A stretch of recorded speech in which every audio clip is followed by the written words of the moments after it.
Hi. It is great to be back. Any of you who are graduate students, just hang in there, keep working. It's going to get better and better. and University of Kansas prepared me to go on. I did my dissertation at the University of Texas. KU was a great introduction into graduate life, and it's really great to be back, although it's changed a little bit and I got lost getting here. Okay, let me explain my title ever so briefly, okay? The first part refers to two very distinct but very important cultural markers for Dominican identity, especially in the past 20 years or so. The butterflies were the Mirabal sisters, Patricia, Minerva, and Maria Teresa, who were part of a large underground movement that opposed Trujillo.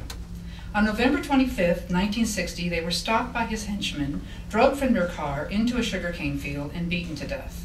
The importance of the Mirabal sisters to the burgeoning anti-Trujillo movement was unparalleled, although recognition of their heroism and their role in the end of Trujillo's 31-year rule would be delayed until almost 25 years later.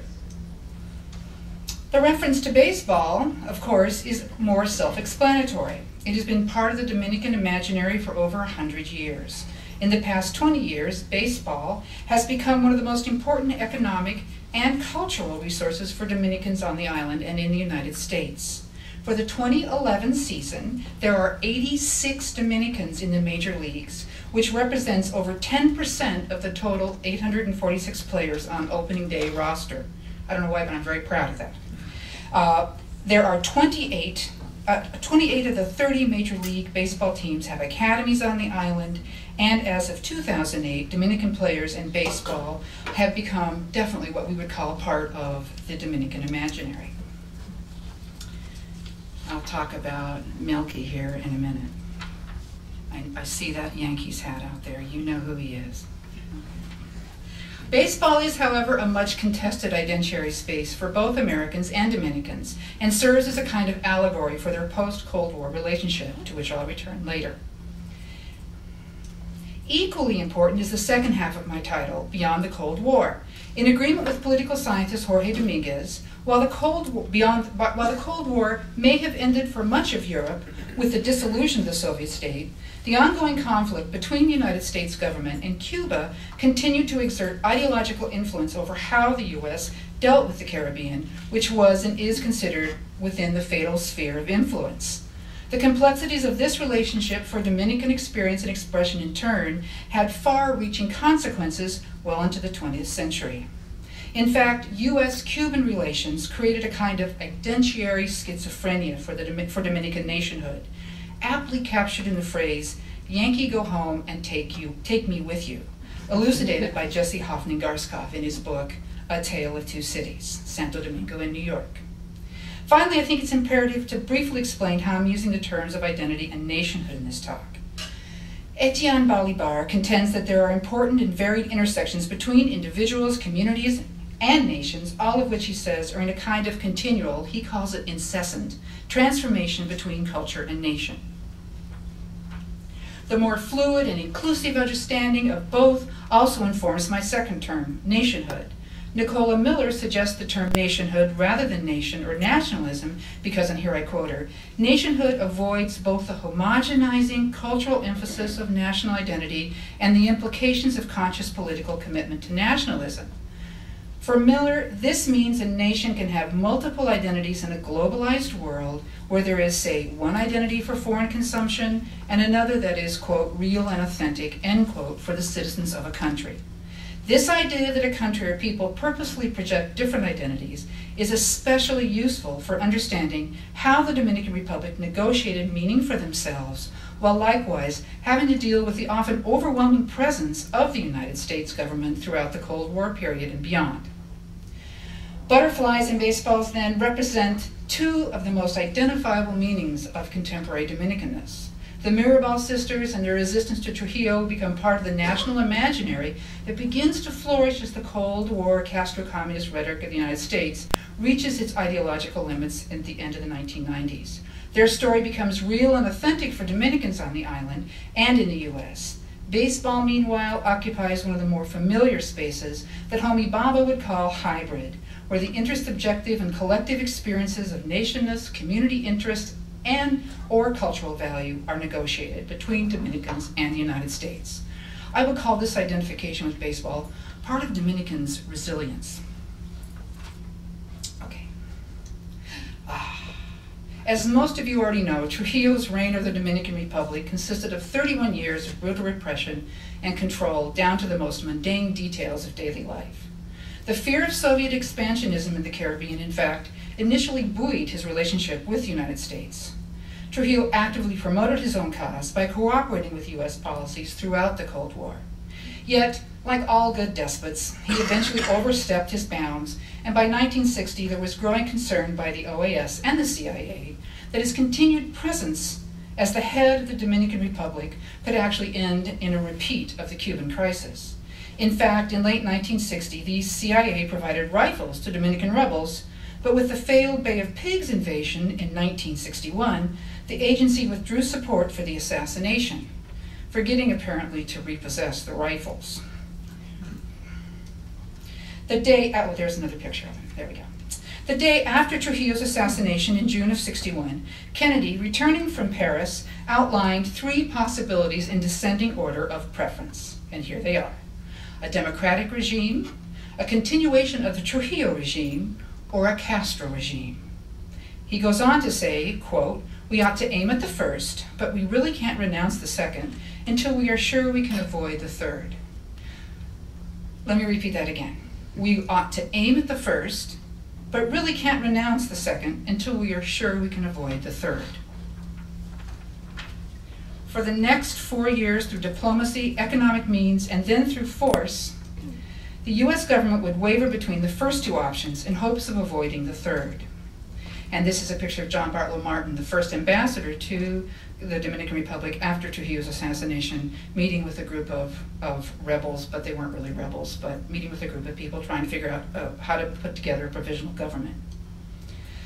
By April of, and this is a CIA document, and this is about the invasion. By April of 1965, the ongoing and illogical fear of Castro communist takeover of the Dominican Republic culminated in the second US military occupation of the island in the 20th century.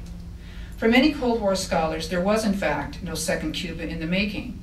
Rather, the United States, quote, deployed massive force to ward off a threat that did not exist, and this is by Dominguez again. Any remaining hopes for detente between the United States and Dominicans opposed to Trujillo's legacy were destroyed with the landing of the Marines. The United States' success at preventing a Castro communist revolution, however, was only partially successful. Cuba's strategic and political victories over the United States became a source of inspiration. Likewise, the growing discontent on the part of much of Latin America concerning the overdetermined Cold War ideology fueled a cultural form of resistance for young Dominicans who would, in the following years, continue to defy what they saw as the cultural imperialism of the West in general and of America in particular. Cultural resistance to the United States grew exponentially for Dominicans on the island, and in the United States as well. As important as these moments were, however, the reactionary drive of many of these expressions suggests that there was no room for a third or in-between space where conflict and dialogue would give way to new meanings. I have a favorite theorist, we all do, don't we? Mine is Kenneth Burke. And Kenneth Burke talks a lot about the negative, and he talks about the antithesis. And this is a good case of antithesis, where you have this process, a creation of identification among opposing entities on the basis of a common enemy. The problem, he says, is that when you do that, you leave little room in between for any sort of negotiations. In the untimely present, post-dictatorial Latin American fiction and The Task of Mourning, Idlebar Avilar argues that with the end of a dictatorship, there must be a period of mourning in which the recovery of the lost past is remembered to create a new future. This mourning, both abstract and material, can take a variety of forms in popular and official culture. Avilar explains that, quote, nations like individuals need to acknowledge and understand traumatic past events before they can put them aside and move on to a normal life. Indeed, he says, preventing dictatorship's return requires a full understanding of the mechanisms of dictatorship. A nation's decision about how to face its past are central to the challenge of building its future. For Dominicans, however, this necessary process of mourning was delayed for at least 25 years, and I would argue in some cases 35. So what changed? How did Dominicans begin to do this memory work some 30 years later, even though the Cold War Castro-communist rhetoric was still present? The answer comes in part from that continual, incessant transformation Balaguer talks about between culture and nation, with the added understanding that by the 1990s, many Dominicans lived in two nations, not one, and that additional second country, the United States, would for better and worse also create a more expensive, complex, and unique sense of Dominican nationhood. Hoffman-Garskov reasons that, quote, the exchange of people and popular culture between these two kinds of barrios in New York and Santo Domingo tests the limits of nationalist imaginations and narratives in both the United States and the Dominican Republic. That leads to contemporary renegotiations of Dominican national identity, class relations, racial identification, and social mobility. The Dominican scholar Silvio Torres Salyan makes a similar point when he argues to reject the use of the term transnational for Dominican identity. He argues instead, and here I quote, we can no longer see the Dominican Republic and the United States as separate, isolated national domains, but as part and parcel of a single, albeit unevenly developed socio-cultural, economic, and political field. The sphere of influence the United States should have feared was not the nation island to the north of the Dominican Republic, but rather itself. And so let me give you I want to show a couple of examples about how this recovery of the past beyond the Cold War kind of led to a new awakening for the Dominican Republic. This is Washington Heights, which of course is one of the largest Dominican communities in New York. And this is my favorite Friendly Dictators trading cards photo or drawing of Trujillo. And here he is. Although for many contemporary Latin Americans, Benedict Anderson's canonical work, Imagined Communities, is too Eurocentric and in the wake of the Cold War outdated, his understanding of how nations are as much a product of our imagination as they are of borders, languages, and cultures remains an important point of departure. With Trujillo's assassination, much of the official discourse of Dominicanness came into question. However, again, 31 years of authoritarian rule greatly complicated any kind of rebuilding of nationhood. Throughout the first 2 decades, student protests continued, a variety of left-wing and progressive groups formed, and a growing body of anti-authoritarian literature was published. But Balaguer, I'll go back, there he is again, the guy in the middle, who shifted in and out of the presidency from 1966 to 1994, and he had been one of Trujillo's sidekicks. And so as long as Balaguer and Trujillo's cronies were present, as long as the US continued to support this regime, there was not going to be a lot of collective memory work done. There was this stamp in 1985 of the Mirabal sisters, and then of course, there is the car that Trujillo was driving in when he was assassinated, with all the bullet holes, which you can see on display depending on the week that you're there, the Museo Nacional de Historia y Geografía. But as you can see, it's kind of like all by itself, roped off. There's not a lot of narrative, and it's often closed to the public. That all changes in 2007 when the Dominican president, Leonel Fernández, who grew up in Washington Heights and then returned to the Dominican Republic, authorized the creation of the Memorial Museum of Dominican Resistance to quote, compile, organize, catalog, preserve, investigate, disseminate, and exhibit the tangible and intangible assets of national heritage related to the facts and consequences of the struggles of several generations of Dominican men and women during the dictatorship of Rafael Trujillo. That's from their application to UNESCO's Memory of the World Registry. This year, on the 31st of May, 50 years after Trujillo's death, the Museo Memorial de la Resistencia Dominicana finally opened in the colonial city of Santo Domingo. To mark the inauguration, the museum also hosted a week-long conference on international peace and justice during that same week. In addition to the collection, the museum has undertaken a legal role. On their website, the museum provides space for Dominicans to give testimony about those who were threatened, tortured, or disappeared.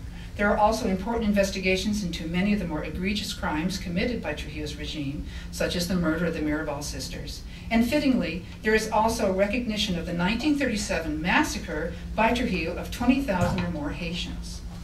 In many respects, the museum represents the culmination of years of memory work through the country as it rewrites the legal, social, and cultural histories of the Trujillato. Along with this institutionalization of memory throughout the 1990s, Beyond a variety of lieux de mémoire, as Pierre Nora calls them, a variety of lieux de mémoire, as Pierre Nora calls them, began to appear. And I'm just going to show you these really quickly. This is the monument that Trujillo had built to himself in 1935. It's 1/4 of the size of the Washington Monument, but I'm not going to talk about why. And it stayed like this in a great state of disrepair until 1997, when they decided to not only repair it, but to paint the first round of murals commemorating the Mirabal sisters. Since then, it's been repainted 4 times, and this is the early one. Okay, there they are. And this is the later one by Amaya Salazar. And it's undergoing another painting right now. And what's important about that one is that this current one is going to be 4 people, 4 artists painting it. And I don't know what I've done with my page. Hold on a second. Fittingly, the new mural will now be called Alegoría de la Libertad. And this time, 4 artists will each have one side of the obelisk on which there will be aspects of the Dominican flag and symbols of patriotism and faith. It will also represent the contributions of women to the nation through the arts, culture, economy, and labor.